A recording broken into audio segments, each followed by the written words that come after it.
কবি আবুল হাসানের সংক্ষিপ্ত জীবনী। আবুল হাসান ছিলেন আধুনিক বাংলা সাহিত্যের অন্যতম শক্তিমান কবি। তিনি তার কবিতায় গভীর বেদনাবোধ, নিঃসঙ্গতা ও অস্তিত্বের প্রশ্ন তুলে ধরেছেন। পুরো নাম আবুল হাসান।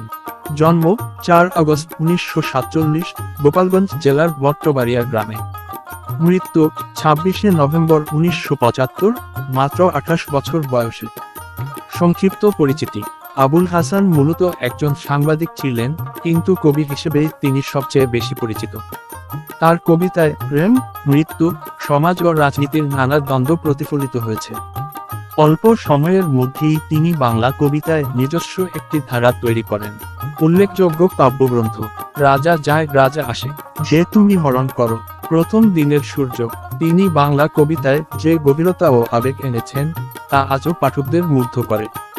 তার অকাল প্রয়াণ বাংলা সাহিত্যের জন্য এক অপূরণীয় ক্ষতি।